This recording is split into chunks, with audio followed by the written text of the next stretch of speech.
Октябрь 1813 года. Наполеон Бонапарт столкнулся с величайшим кризисом с тех пор, как стал императором Франции 9 лет назад.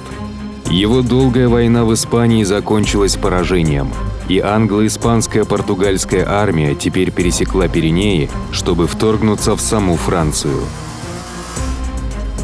В Германии Баварское королевство перешло на другую сторону и присоединилось к шестой коалиции против Франции. Находясь в Саксонии, Наполеон столкнулся с 4 армиями, наступавшими на него со всех сторон. Более того, это были уже не те неудачники, которых он разгромил в 1805 и 1806 годах под Аустерлицем и Йеной. Пруссия, Австрия и Россия извлекли уроки из своих ошибок. Теперь они были лучше организованы, обучены и руководимы, и более осторожны по отношению к Наполеону. Крупнейшей коалиционной силой была богемская армия под командованием австрийского фельдмаршала принца Шварценберга. Это была огромная смешанная австрийско-русско-прусская армия в 194 тысячи человек и 790 орудий. На севере Силезская армия Блюхера и Северная армия под командованием бывшего маршала Наполеона Бернадотта, ныне наследного принца Швеции. Вместе 130 тысяч человек и 536 орудий. На юго-востоке польская армия генерала Бениксена, осаждающая Дрезден, еще 34 тысячи человек и 135 орудий. В общей сложности коалиция выставила 360 тысяч человек и 1500 орудий, причем Россия составляла основную часть войск. Единственным уникальным дополнением к Северной армии Бернадотта был один отряд британской ракетной артиллерии, экспериментальная система вооружения, основанная на ракете «Конгрива». Хотя их фугасная боеголовка была невероятно неточной, она могла быть разрушительной с близкого расстояния. Силы Наполеона в районе Лейпцига находились в меньшинстве практически 2 к 1. Но имея 200 тысяч человек и 700 орудий, Великая армия все еще была силой, с которой приходилось считаться, со многими опытными войсками и командирами, даже несмотря на то, что она все больше полагалась на молодых призывников. Было еще 140 тысяч человек, которых Наполеон не мог призвать. 10-й корпус генерала Раппа был окружен в Данциге, 1-й корпус маршала Сен-Сира блокирован в Дрездене, 13-й корпус маршала Даву удерживал Гамбург, а также несколько небольших осажденных гарнизонов по всей Германии и Польше. Наполеон находился примерно в 30 километрах к северу от Лейпцига с основной частью своей армии. В это же время маршал Мюрат в 60 километрах к югу с 90 тысячами человек прикрывал Шварценберга. Наполеон решил быстро присоединиться к Мюрату и, имея временное превосходство в численности, разгромить Шварценберга, прежде чем Бернадотт и Блюхер смогут прийти на помощь. Мюрат получил приказ провести боевое отступление на север. Но у Либерт-Вольквица он был втянут в крупное сражение с авангардом противника. Около 12 тысяч всадников сражались в том, что некоторые описывают как крупнейшее кавалерийское сражение в истории Европы. Мюрат, как всегда, в самой гуще событий и едва не попал в плен к прусским драгунам. Битва закончилась незначительной победой коалиции с потерями около 2000 человек с каждой стороны. На следующий день прибыл Наполеон, чтобы принять командование.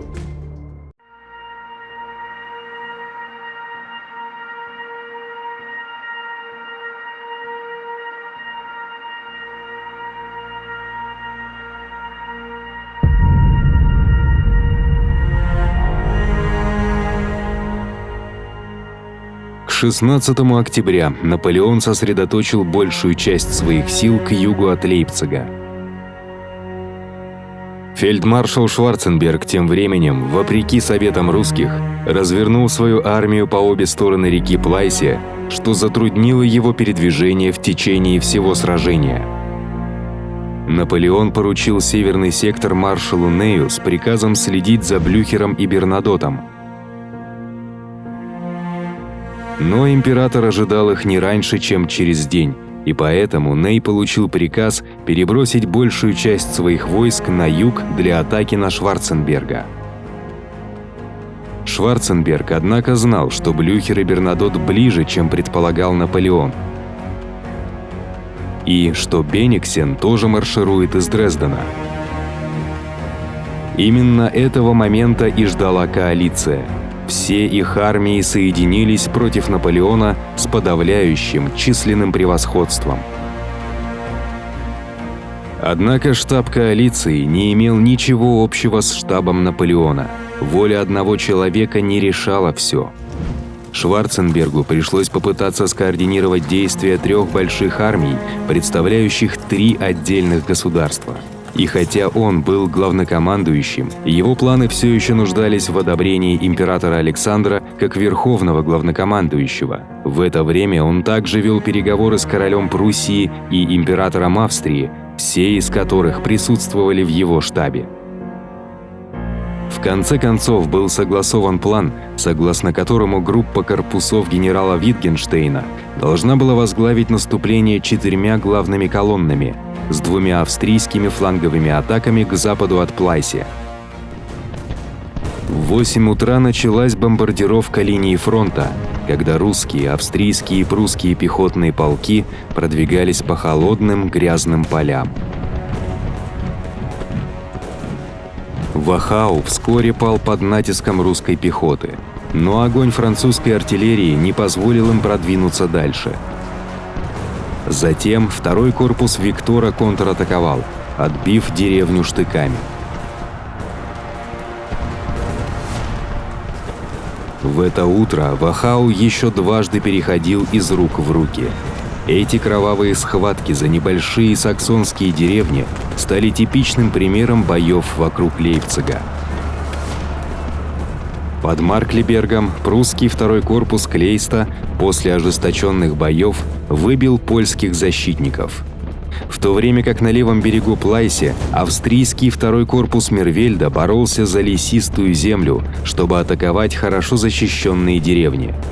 Их наступление на Конневиц прошло успешно. Также австрийцы удержались в Дёлице, но понесли большие потери. На правом фланге около 10 часов утра 4-й корпус Кленау занял возвышенность Кольмберг и пробился в Либерт-Вольквиц. Наполеон, наблюдая с холма Галлоу, приказал послать подкрепление, 9-й корпус Ажеро и молодую гвардию для поддержки. 11-й корпус Макдональда занял позицию слева от Кольберга.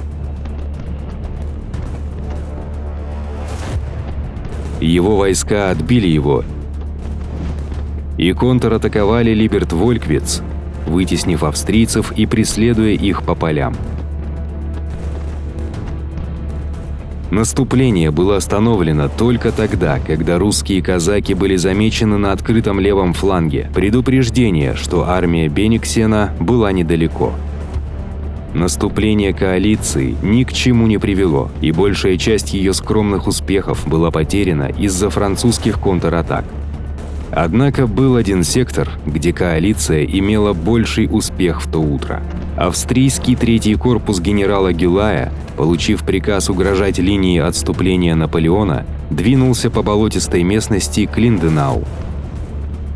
Ней должен был отвести 4-й корпус Бертрана, чтобы укрепить деревню и обеспечить сохранность дороги во Францию. Наполеон ждал подкрепления Нея, прежде чем начать атаку на Шварценберга. Но теперь 4-й корпус был привязан к Линденау, и были еще плохие новости от Нея. Силезская армия Блюхера приближалась с северо-запада. 6-му корпусу Мармона пришлось развернуться, чтобы сдержать пруссаков. Тяжелые бои вспыхнули вокруг Мёккерна, деревни, удерживаемой элитными французскими морскими пехотинцами. В то время как польская дивизия Домбровского удерживала Видерич, ее атаковал целый русский корпус. Это был неприятный сюрприз для Наполеона, который думал, что Блюхер все еще в одном дне от Лейпцига. Но старый прусский генерал, услышав пушечную пальбу на юге, направил своих людей вперед в атаку. Блюхер намеревался отвлечь на себя как можно больше французских войск, чтобы помочь богемской армии Шварценберга. Его действия и кровавая битва за Мёккерн, возможно, спасли коалицию от поражения.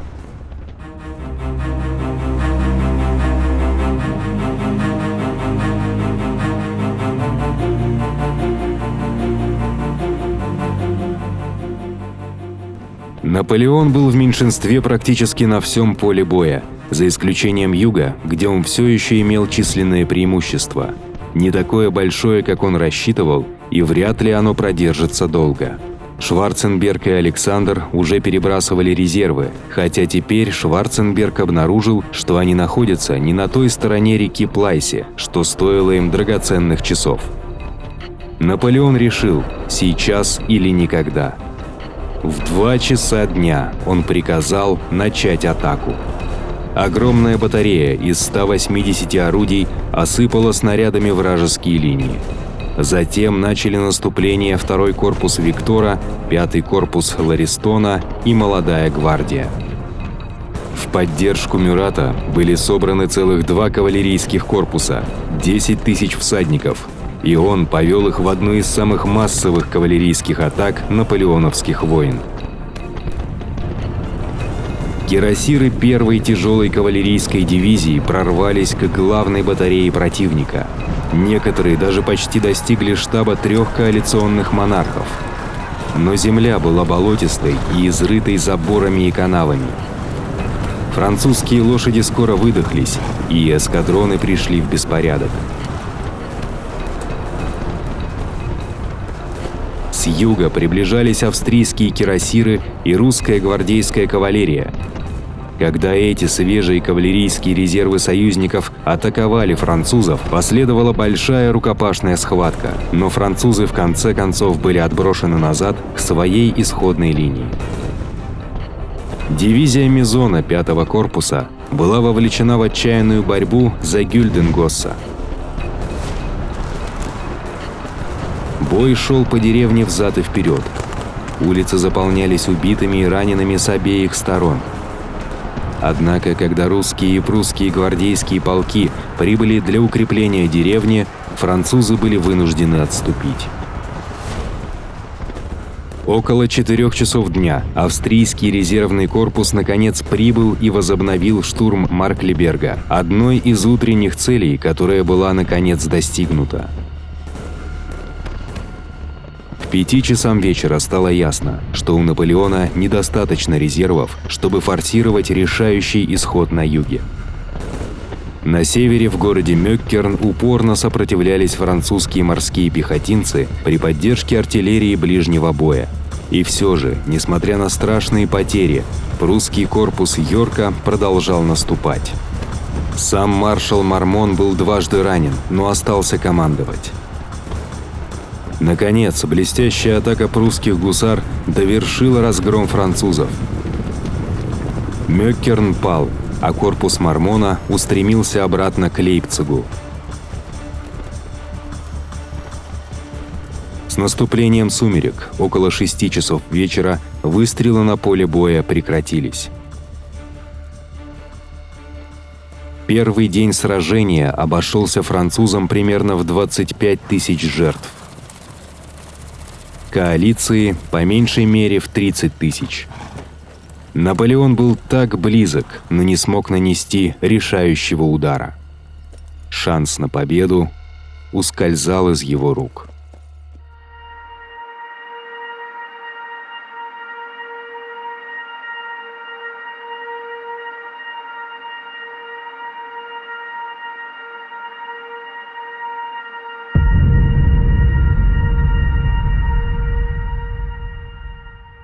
Воскресенье 17 октября принесло затишье.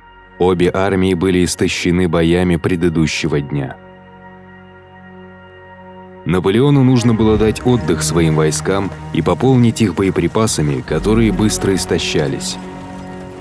Он также послал депешу своему тестю, императору Францу I, предлагая перемирие и, наконец, предлагая уступки.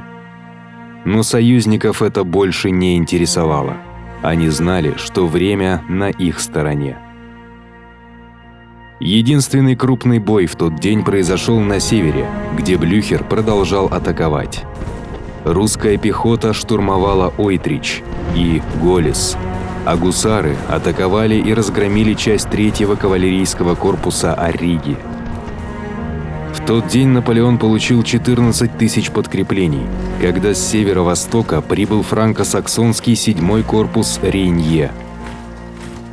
Но в тот же день коалиция получила более 100 тысяч подкреплений. Их армии продолжали сходиться к Лейпцигу. Австрийский 1-й корпус Колоредо, польская армия Бениксена и Северная армия Бернадота, хотя последняя широко критиковалась за их неторопливый марш до поля боя. На следующий день соотношения сторон были почти 2 к 1 не в пользу Наполеона. Императору пора было начинать планировать отступление.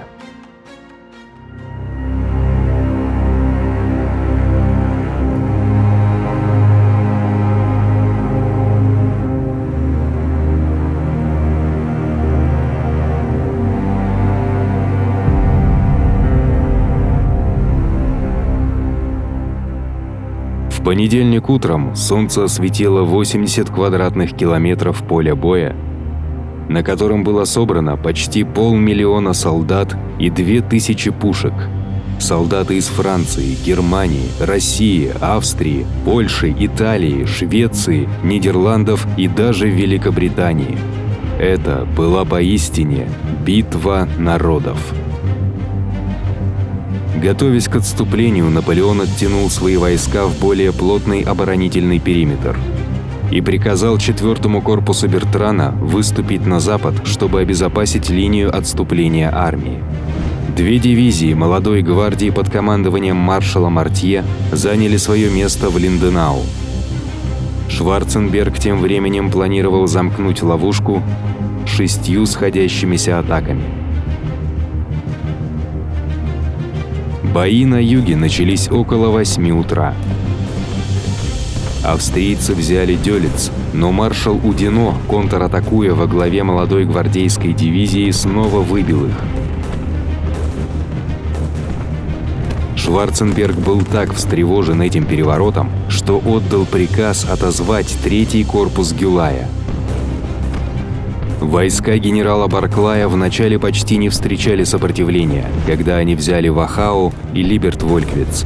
Места таких ожесточенных боев 2 дня назад теперь почти не защищались.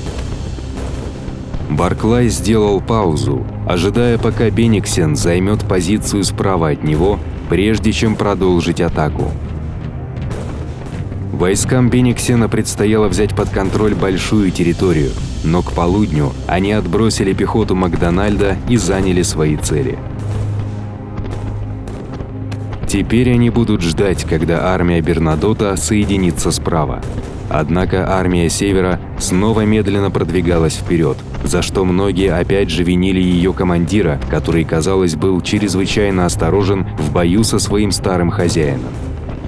Блюхер, напротив, не колеблясь, бросил русскую пехоту против северных укреплений Лейпцига, хотя их атака провалилась с большими потерями.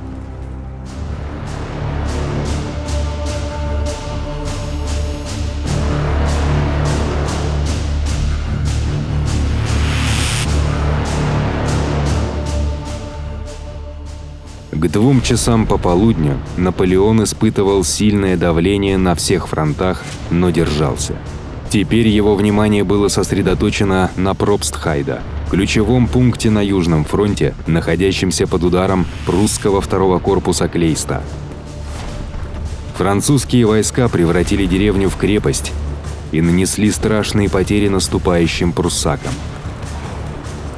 Пробстхайда вскоре была охвачена дымом и огнем. Бои бушевали со всех сторон. Некоторые прусские полки теряли половину своих людей, атакуя деревню, в то время как 3 французских генерала были убиты при организации ее обороны. Наполеон даже послал гвардейскую дивизию Фриана, чтобы укрепить позиции.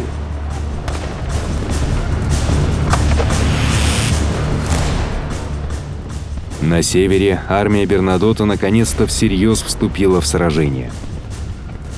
Мармон вручную собрал вокруг Шенефельда 137 орудий, которые поливали огнем русские отряды. В ответ Бернадотт собрал 200 своих пушек. Вскоре поля были усеяны убитыми и ранеными, так как из-за сильного огня ни одна из сторон не могла продвинуться вперед.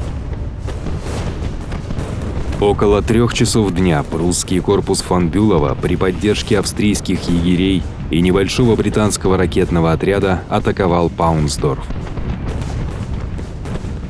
7-й корпус Рейнье не выдержал натиска. Час спустя около 3000 саксонских солдат бросились к врагу и сдались. Саксы были глубоко разочарованы своими французскими союзниками. Теперь их главным желанием было поскорее покончить с войной, которая уже много месяцев опустошала их родину. Дыру в линии, образовавшуюся из-за отступления саксов, вскоре заткнула гвардейская кавалерия. Но наступление коалиции не могло быть остановлено. К сумеркам, под неослабевающим давлением русских, Мармон покинул горящие развалины Шенефельда, в то время как пруссаки заняли Зеллерхаузен. На юге Пробстхайда все еще держалось, но положение Наполеона было мрачным. 3-й день боев стоил обеим сторонам еще 25 000 жертв. Армия Наполеона, практически окруженная, была истощена и сильно уступала численностью, ей критически не хватало боеприпасов.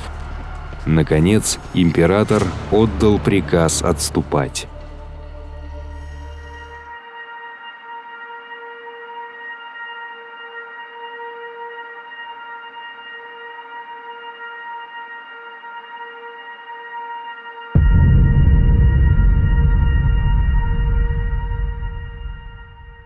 Ночью, под покровом темноты и раннего утреннего тумана, французская армия отступила за стены Лейпцига и в 4 часа утра начала отступление на запад, пересекая единственный мост через реку Эльстер, который вел обратно во Францию.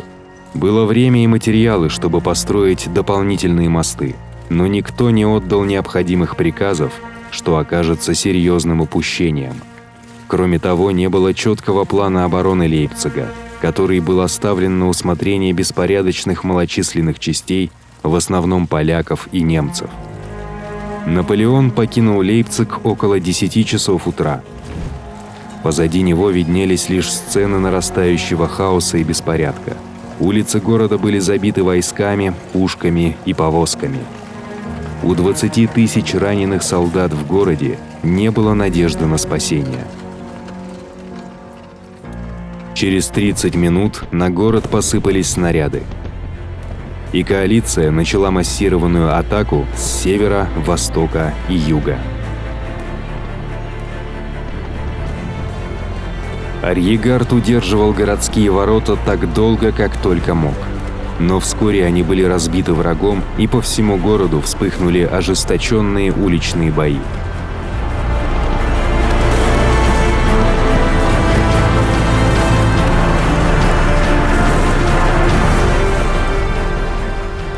Баржа, набитая порохом, была пришвартована под Эльстерским мостом, чтобы его можно было быстро уничтожить после того, как переправится Арьегард.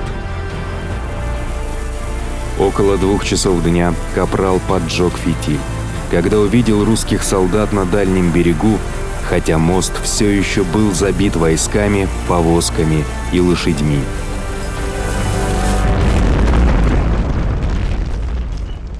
Мост был разрушен в результате гигантского взрыва, который отрезал 30 тысяч солдат и 30 генералов на другой стороне реки. Среди тех, кто внезапно оказался в окружении, вспыхнула паника. Большинство попало в плен, но некоторые пытались переплыть реку, в том числе и польский князь Понятовский, которого Наполеон сделал маршалом всего за 3 дня до этого. Ослабевший от ран, он бросился с конем в реку, но когда лошадь попыталась взобраться на крутой дальний берег, маршал перекатился через нее и утонул. Маршал Макдональд также был отрезан взрывом и решил бежать или умереть, пытаясь уйти от плена. Он нашел место, где инженеры срубили 2 дерева в качестве импровизированного моста, и решился на отчаянную попытку.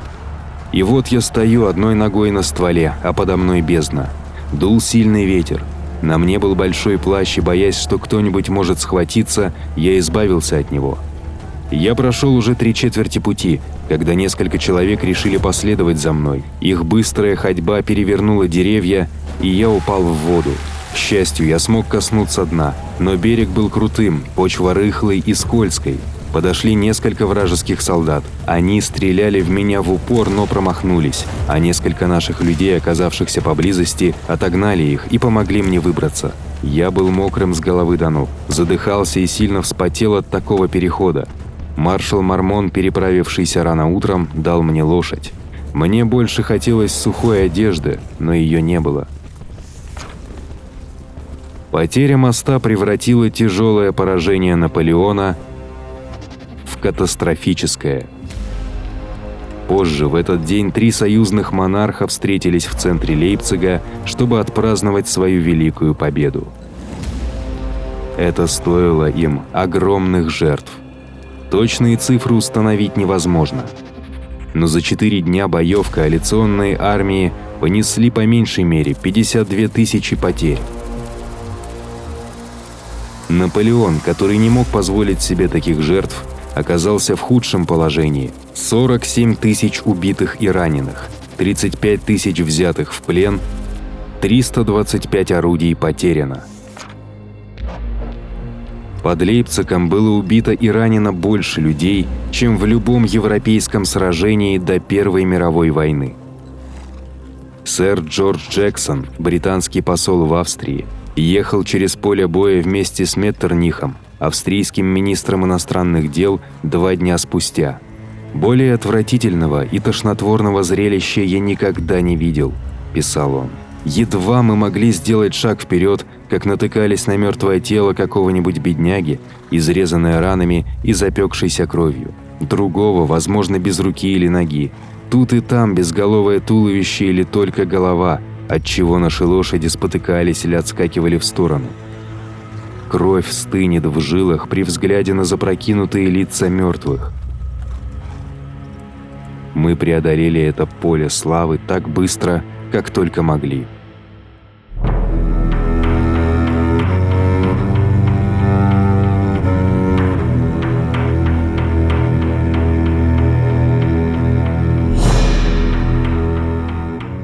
Наполеон потерпел сокрушительное поражение. Он проиграл битву за Германию. Его господству в Европе пришел конец. С 80 тысячами выживших он начал боевое отступление к французской границе. Теперь не было никаких шансов на спасение тех 100 тысяч человек, запертых в гарнизонах по всей Германии и Польше, хотя некоторые продержатся еще 5 месяцев. Маршал Мюрат простился с императором, заверив его в своей верности, но втайне планируя заключить сделку с союзниками, чтобы спасти свой трон в Неаполе. Это был последний раз, когда они виделись. Через 11 дней после битвы под Лейпцигом бывшие союзники Наполеона, баварцы, попытались блокировать его бегство в Ханау 40-тысячной армией. Баварский военачальник фон Вреде служил вместе с Наполеоном во многих кампаниях. Увидев, как он готовится к бою, Наполеон сказал: «Я сделал его графом, но не смог сделать его генералом». Затем французский император приказал императорской гвардии возглавить атаку, которая заставила противника отступить в беспорядке.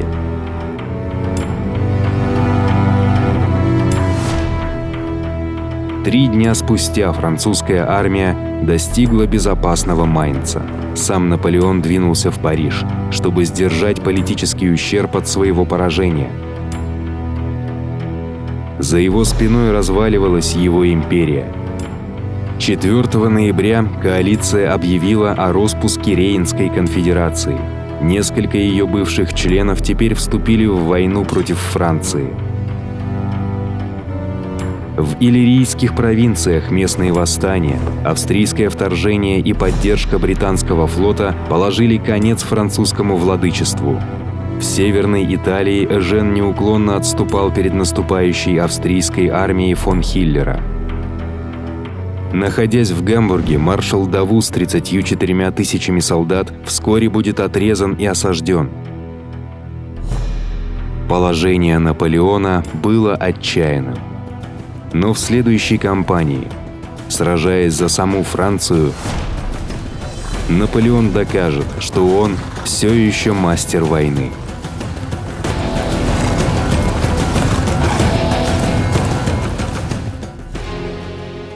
Спасибо за просмотр. У нас появилась группа ВКонтакте, Твиттер и Телеграм-канал. Ссылки будут в описании. Подписывайтесь, там мы будем выкладывать интересные материалы по истории, а также сообщать о выходе новых роликов. А если вам понравилось это видео, пожалуйста, подпишитесь на наш канал, поставьте лайк и обязательно поделитесь им со своими друзьями.